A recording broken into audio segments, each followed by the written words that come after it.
Hi, everyone. I'm Sue Gold, Executive Director of Vet Maine, and I just wanted to share some of the ways that our wonderful volunteers are helping their veterans during this difficult time, and let you know what your contributions and what your support means to veterans who are lonely, who are isolated, and who really rely on the friendship of their vet to vet volunteer.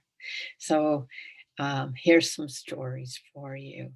Um, we we try to match veterans who have something in common, and that way they can make a strong connection. And for many of our volunteers, this is a commitment for the lifetime of the veteran that they are matched with. Um, But during this time, we've had some extremely creative ideas of how to help um, with this challenging dilemma that we all find ourselves in.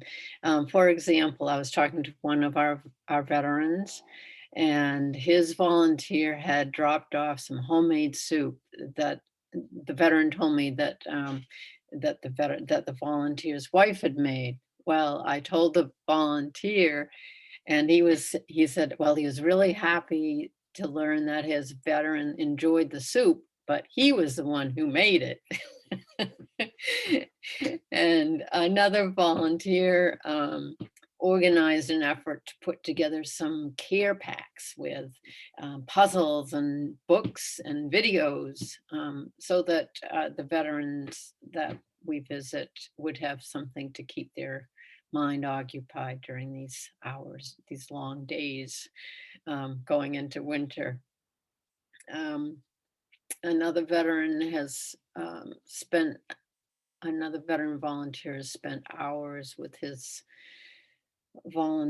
veteran, trying and explaining to him how to uh, set up a cell phone at a distance, and working with him so that he can be connected. He hasn't had any phone service or internet, and there's not really any way that we can get him other services that would benefit his life without a phone. So our veteran volunteer has stepped up and really worked with this man for many hours, to get him phone service so that we can also connect him with other services that will benefit him and his life.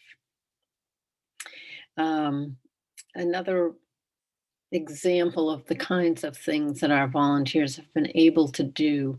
Um, we had a call from one of our volunteers a while back saying that her veteran, who was a 96-year-old World War II veteran.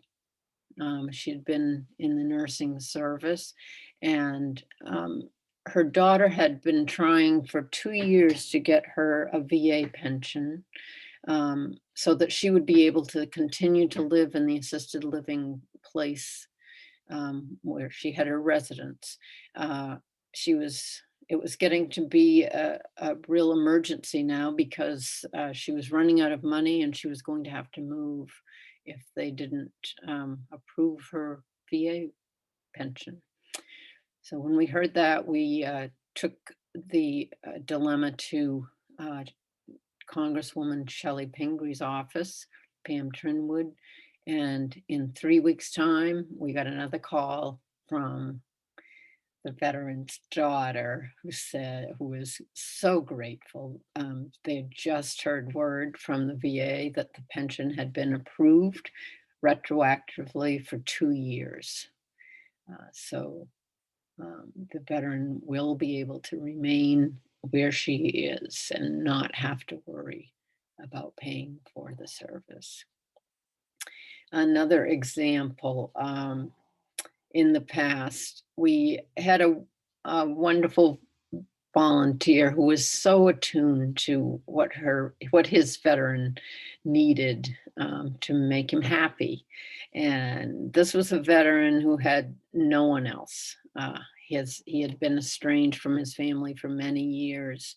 He really didn't have any friends. He lived alone.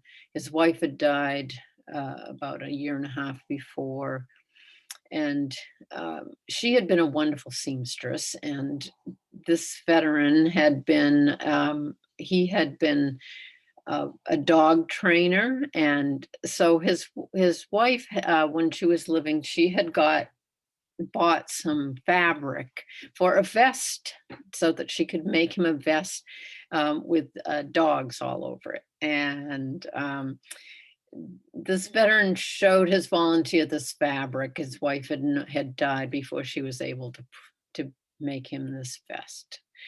So we contacted one of our friends who was a wonderful seamstress, and she put together a vest for him. And he had specific requests. He wanted to have an inside pocket for his thing, for his special papers, and he wanted it lined. And she did all of this, and it fit him perfectly. He loved it so much that in his final days, he was in the hospital. His volunteer went to visit him and asked if there was anything he could get him.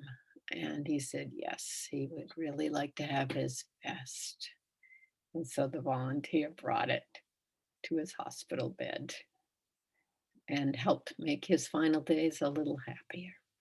So that's just an example of all the friendship and joy that our volunteers are giving. And this is an example of why your support and your donations are so important.